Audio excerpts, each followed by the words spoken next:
Hi, my name is Kayla. I'm a member of the Blue Angels, and today we're going to be focusing our ad campaign around the different shampoos and how they're advertised. I focus my research more within the vintage ads of the 50s and the 60s and so on.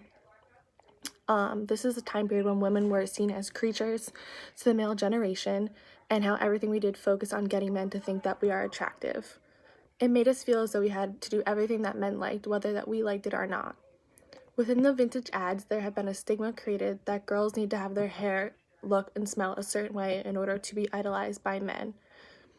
The sexism was high in this time period when these ads came out, viewing women as sexual beings and being nothing other than a pretty face. The advertisements relied around what men thought was to be viewed as sexy and beautiful and not how it made women feel.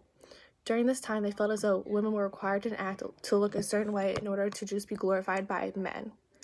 I personally still feel as though even though these ads are vintage, it's still a problem within this time period, and that we as girls still struggle today to look and feel a certain way so that men will think that we're pretty or that we excel or that we're glorified, and just all around what they're looking for.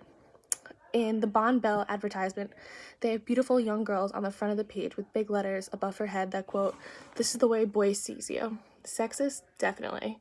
They have a small paragraph of writing at the bottom of the page that explains this is how boys see you. Boys see you as a pretty face with a beautiful exterior.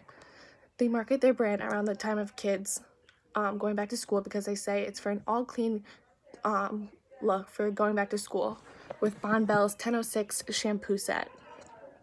The narrative they are creating here is that if you want boys to view you as a beauty queen, that you need to use their shampoo. In the G Shampoo advertisement, there is a young boy and girl, both teenagers on the front of the page, who are obviously flirting with one another.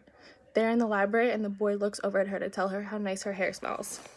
They have a small dialogue on the front of the page which references the conversation that they're both having.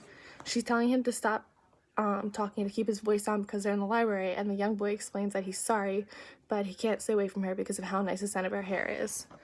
That's also another issue today, is that men love us for how we smell, how we look, and that girls feel like they need to look a certain way on the outside because that matters more than what's on the inside. In the Luster Creme shampoo advertisement, they have a beautiful blonde woman with perfectly tamed hair in the smack middle that draws your attention immediately. Their choice of character to represent their product was chosen so that you feel as though the Luster Creme shampoo will give you the consumer the same amount of beauty and perfectly tucked hair that the model has.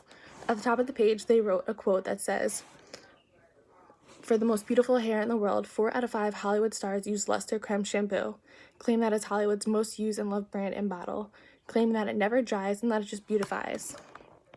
The same thing goes on today.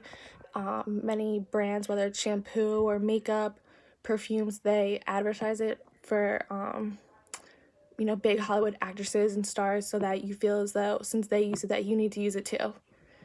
In the advertisement, the target audience for the commercial is teenage girls and older. This advertisement will have your mother, your sister, and grandmothers thinking that the only way they can have beautiful hair is if they use the same brand as the Hollywood actors. The strategies that they seem to be at work here is pathos.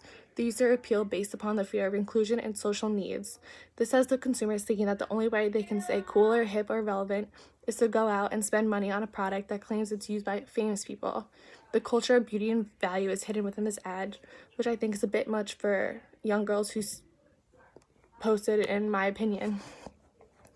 It has young girls thinking that the only way they can grow up and look beautiful is if they use a certain shampoo or a certain brand of makeup, and we need to break the stigma of that. You don't need to go out and spend hundreds of dollars on beauty products in order to look a certain way, and that your natural beauty is all that matters.